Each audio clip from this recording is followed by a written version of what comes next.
The game is on for the 2027 general election, and everybody's trying to put his or our own house in order to ensure victory.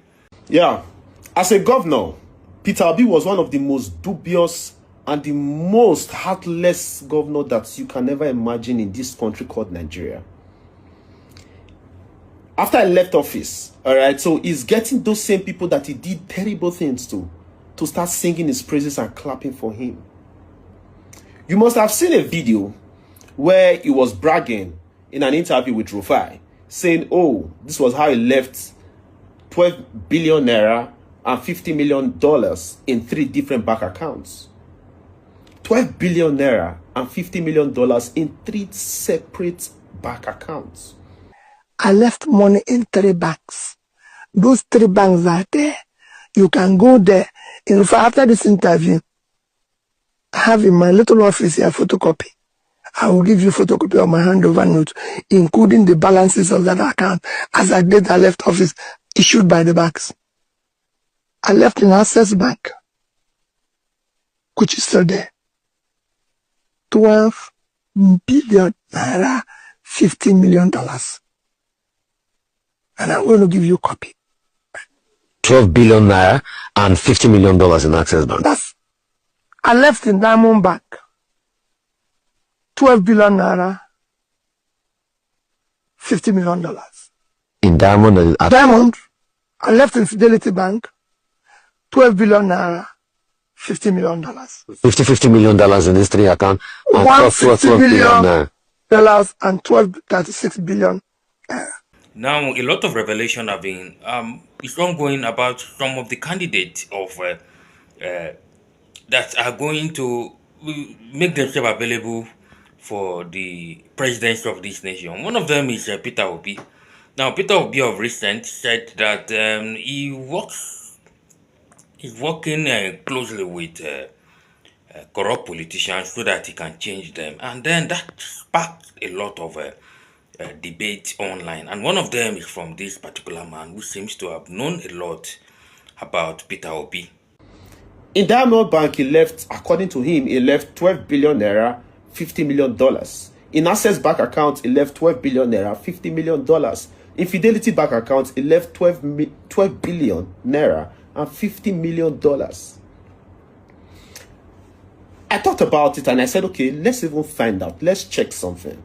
I discovered something very, very worrisome. The Diamond Bank, at about the time that Peter Obi was governor, the chairman of Diamond Bank was Peter Obi's brother in Anambra State, who is the Obi of Onitsha. His name is Igwe Unameka Achebe. He was the chairman of Diamond Bank when Peter Obi was governor. So what happened there was very, very simple. Peter Obi just collected Anambra State money, dropped it in his brother's account for businessmen to be collecting and doing business. Just imagine. Let's pause for a while based on that. Let's move to the other bank. Fidelity Bank. Fidelity Bank was Peter Obi's bank. Peter Obi had the highest shares in Fidelity Bank. So what he did was collect that same amount that he has given to his brother, collected that same amount, kept it in his own bank to be doing business, Anambra State's own funds. Access Bank was the chairman of Access Bank, was also his friend. What Peter Obi did was keep that money there for them to be running business. Why he kept all of this money there? The total now, 12 billion times 3, which is 36 billion naira. $50 million times 3, which is $150 million. You can imagine how much.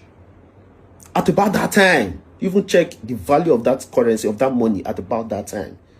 So Peter Obi kept all of this money in these separate bank accounts for them to be running business. Meanwhile, doctors went on strike in Anambra State for 13 good months. What were they looking for? Increment of salary. Peter Obi said, no, there's no money. You guys, if you want to stay at home, stay at home. The doctors came back to work, not because Peter Obi gave them what they were looking for, out of pity for the people of Anambra State that were dying in hospitals. Just imagine 1 year plus, no doctor in hospitals. Imagine how many people must have died. 1 year and 1 month, no doctor in hospitals. People died in Anambra State. Peter Obi kept those money in his own bank and in his friends' banks and his brother's bank, just for them to be running business. People died, no jokes.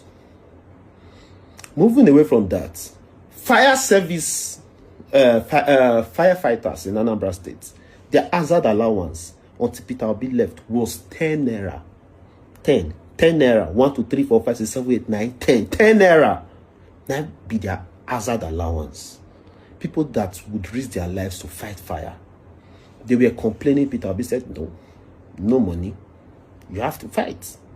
They kept fighting. It took Willie Obiano to increase that 10 naira to about, how much was, I've forgotten how much, about 20-something naira, 20-something thousand naira. You know. This same Anambra State, when Peter Obi was governor, Peter Obi increased tuition fees in state-owned university. He increased the tuition fee from 20-something thousand to 120-something thousand naira. You can imagine how much 120-something thousand naira was at about the time. How many parents were able to pay 120-something thousand naira at about that time? You know the value of money that time. Peter Obi did it heartlessly. When people were complaining, he said education is not for the poor. So if you are not able to pay, you better drop out. A lot of people stopped going to school. A lot of dropouts, a lot of Anambra State citizens dropped out from school. Peter Obi said, no money. If you can't pay, then stay at home. This same Peter Obi levied market women to be paying money that they were not, that they didn't think they were supposed to pay. Poor market women. These market women, they went to the government house to open protest. Peter Obi used police and everybody to chase them out. When they complained, Peter Obi said, no money in the state, so I have to levy you people to have money in the state. Well, meanwhile, 36 billion naira was cooling in 3 different banks. $150 million just stay for bank. They cool off. They use after they do business. And the rest of people, they suffer. This same Peter Obi. This same Peter Obi that is now talking. There was no hospital. No airport. No railway. Nothing at all. As in, that particular money that was meant to cater for the people of Anambra State was being used to run businesses by just private individuals. They use after they run their separate businesses. It wasn't as though Anambra State was very, very developed that, there was nothing else to do with money. Then he had to keep the money. Anambra State was decaying. Stadium self not did there. We see the 50 play, but to even aid people that wanted to even go into sports. Build sports facilities to aid these people their training. Nothing like that. Anambra State athletes that went for sports festival in Lagos, they were begging in Lagos State for them to even feed or even pay their transport back home. Peter Obi was governor then. He kept all of this money in his friends and his own bank for them to be running business. When asked later, what did you achieve in Anambra? Ludo said that you did not leave any tangible legacy in your state. Can I ask you to explain why Mr. Soludo is wrong? When people ask me what did you do in Anambra State, I said I brought civility and order in government, in governance. At least I brought an ordered behavior. You see, often at time, are people looking for physical infrastructure as a model? No. There's a difference between even people having what you call ordered behavior. So inculcating a culture. A culture of ordered behavior, a pattern, a discipline. And people can say, this man is doing the right thing. That's his. Yes, that's the assertion of the man.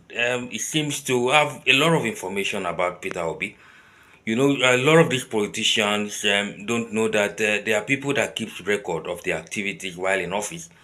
But this particular man has shown that, yes, truly, he knows a lot about Peter Obi. right from the time he was governor and his activities and everything that went on there.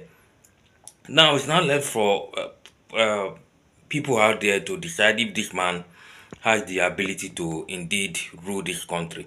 But of course, no politician in Nigeria is a saint. All of them have the skeleton in their cupboard. But where Peter Obi has continued to shoot himself in the foot is when he claims to he claimed to be separate or different from other politicians. He will have played his politics wisely by keeping quiet and not even going to that aspect where he seems to be declaring himself as different from others, that seems to be saying that he's quite different, he's not corrupt politician, because whatever he say, definitely there's nobody, no politician in Nigeria is without corruption, and nobody can say. So the wise thing a politician can do is to keep quiet, focus on the issues at hand, and then present your manifestos to the people.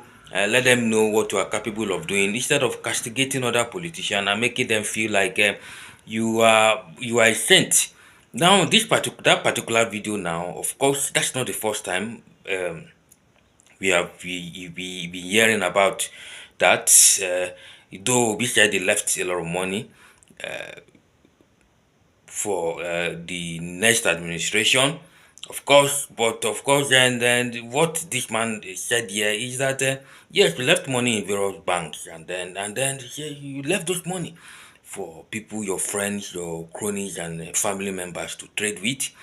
And then at that time there was a doctor strike. Of course, we heard of a lot of doctor striking and another strike in at the time of Peter Obi. So people are now saying that, look, it's better you keep quiet and continue to push out your manifesto and let people know what you are capable of doing differently instead of coming out to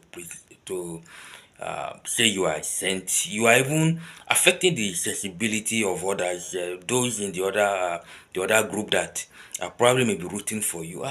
You are trying to insult them to make them feel that they are criminals, and that is not politics. You need to align with them without having to openly